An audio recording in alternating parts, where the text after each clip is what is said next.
ETV Telugu stories. మా ఛానల్ని subscribe చేసుకోండి. అలానే వీడియోని లైక్ చేయండి, షేర్ చేయండి. సుధాకర్ వాళ్ళ మేనేజర్ దగ్గరికి వెళ్ళి జరిగిన విషయం అంతా చెప్తాడు. సార్, మీరు వాళ్ళ మీద యాక్షన్ తీసుకోకపోతే ఇలానే చేస్తూ ఉంటారు. తొందరగా వాళ్ళ మీద యాక్షన్ తీసుకోండి. అవునా? మన ఆఫీస్లో ఇలాంటివి జరుగుతున్నాయా? సరే, వాళ్ళని ఒక కంట కనిపెడతాను. ఆ రోజు సాయంత్రం సుధాకర్ కొలీగ్స్ మేనేజర్ని కలవడానికి వస్తారు. సార్, మీతో కొంచెం మాట్లాడాలి. సార్, ఆ సుధాకర్ ఉన్నాడు కదా, మేము ఇల్లీగల్ పనులు చేస్తున్నామని కంప్లైంట్ ఇస్తానన్నాడు సార్.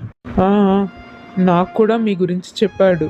పిచ్చి వెధవ, వాడికి తెలియదు కదా మనందరం ఒకటేనని. ఆ విషయం తెలియక నా దగ్గరకు వచ్చి అంతా చెప్పాడు. సార్, ఏదో ఒకటి చేయండి, లేకపోతే లేనిపోనివన్నీ మన మెడకే చుట్టుకుంటాయి.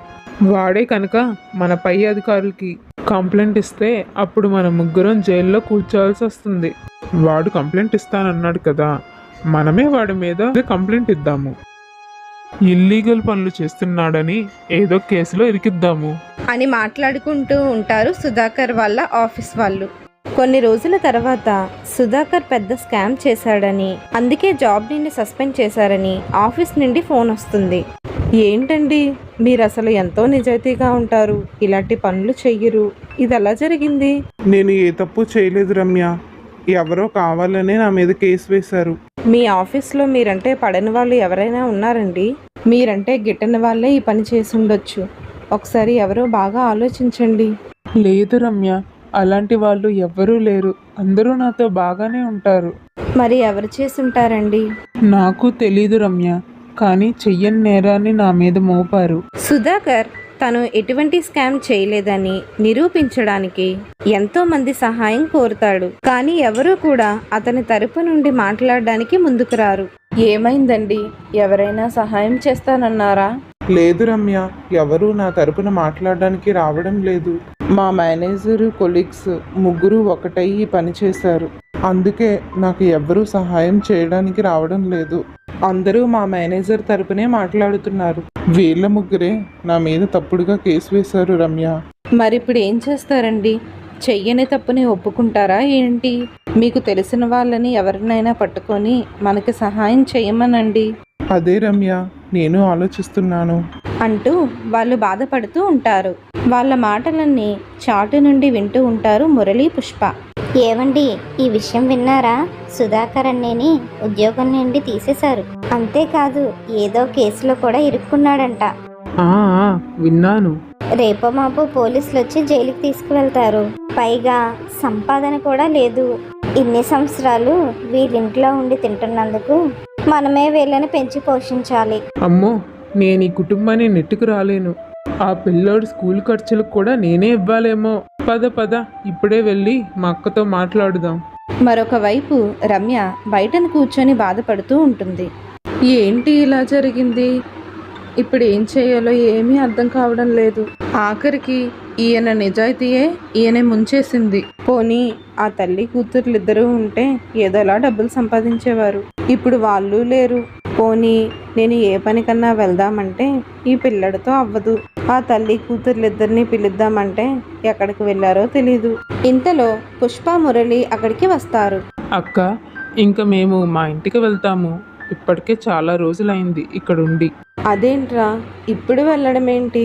మీ బావగారికి ఏం జరిగిందో తెలుసు కదా. ఇలాంటి సమయాల్లో మీరు నాకు తోడుగా ఉంటే ధైర్యంగా ఉంటుంది కదా. ఇక్కడే ఉండండి. లేదు వదిన, అక్కడ ఇల్లు పాడైపోతుంది. మరి మేము వెళ్ళాలి కదా, ఏదొక రోజు వస్తాము. రమ్య వాళ్ళని ఎంత ఉండమని బ్రతిమలాడినా వాళ్ళు మాత్రం ఉండము అని చెప్పి అక్కడి నుండి వెళ్ళిపోతారు. ఒకరోజు సుధాకర్ తన ఫ్రెండ్ మధుని కలుస్తాడు. ఏంట్రా ఇలా జరిగింది? నువ్వెంత నిజాయితీగా ఉంటావు, కానీ నువ్వు ఇలాంటి పని చేసావంటే నేను నమ్మలేకపోతున్నానురా. లేదురా, నేను ఏ తప్పు చేయలేదు. మా ఆఫీస్ వాళ్ళు నా మీద ఈ తప్పుడు కేసు వేశారు. ఈ కేసు నుంచి బయటికి రావాలని ఎంతో ప్రయత్నిస్తున్నాను, కానీ సాయం చేసే వాళ్ళు ఎవరూ కనిపించడం లేదు. అవునా? నాకు తెలిసిన ఒకసారి ఉన్నారా, ఎవరికైనా అన్యాయం జరిగితే అస్సలు ఊరుకోరు. నా పేరు చెప్పి వెళ్ళు, నీకు సాయం చేస్తారు. చాలా థ్యాంక్స్ మధు, నీ సాయం మీ జన్మలో మర్చిపోలేను. సరేరా, ముందు తొందరగా వెళ్ళు. సుధాకర్ పోలీస్ స్టేషన్కి వెళ్తాడు. సార్, ప్రతాప్ సార్ ఉన్నారా? మీకు మధు తెలుసు కదండి, తను పంపించాడు. సార్ ట్రాన్స్ఫర్ అయిపోయారు బాబు. కొత్తగా మేడం వచ్చారు. చిన్న వయసే గాని బాగా డీల్ చేస్తారు. పద, మేడం దగ్గరికి తీసుకువెళ్తాను అని చెప్పి సుధాకర్ని మేడం దగ్గరికి తీసుకువెళ్తాడు. సుధాకర్ మేడంని చూసి షాక్ అవుతాడు. అక్కడ ఉన్నది ఎవరో కాదు, తన చెల్లెలు లత. అన్నయ్య, నువ్వా? ఎలా ఉన్నావు? ఏమైందన్నయ్య, పోలీస్ స్టేషన్కి వచ్చావు? సుధాకర్ లతాకి జరిగిన విషయమంతా చెప్తాడు. నువ్వేం కంగారు పడకన్నయ్య, వాళ్ళకి ఎలా బుద్ధి చెప్పాలో నాకు బాగా తెలుసు.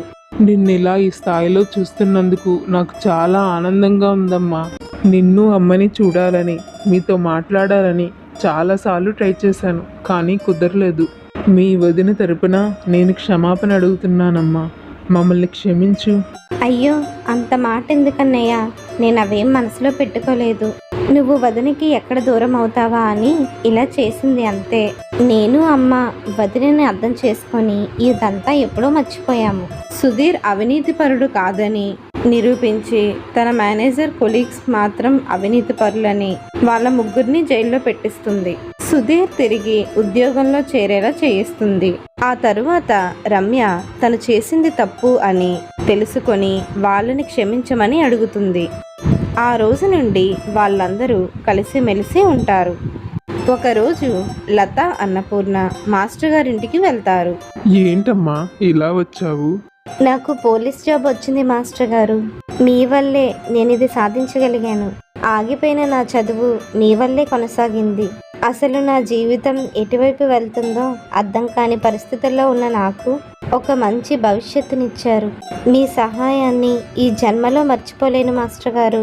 మీరు నాకు ఆ దేవుడితో సమానం.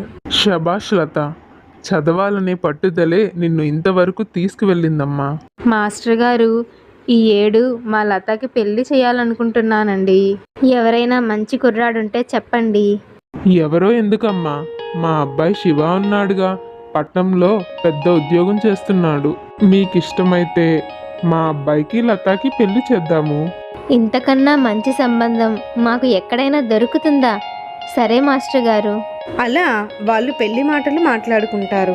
అలా ఒక మంచి రోజున లతాకి మాస్టర్ గారు కొడుకైన శివాకి పెళ్లి చేస్తారు. జీవితంలో ఎన్నో కష్టాలు ఎదుర్కొన్న లత తన వాళ్ళు తను చీకొట్టిన, దూరం పెట్టిన తన ఆత్మస్థైర్యాన్ని కోల్పోకుండా పట్టుదలతో తను అనుకున్న లక్ష్యాన్ని సాధిస్తుంది. భలే చెల్లి కథ సమాప్తం. మరిన్ని కొత్త కథలతో మీ ముందుకు వస్తాము. అంతవరకు చూస్తుండండి మా happy TV Telugu stories. Please subscribe.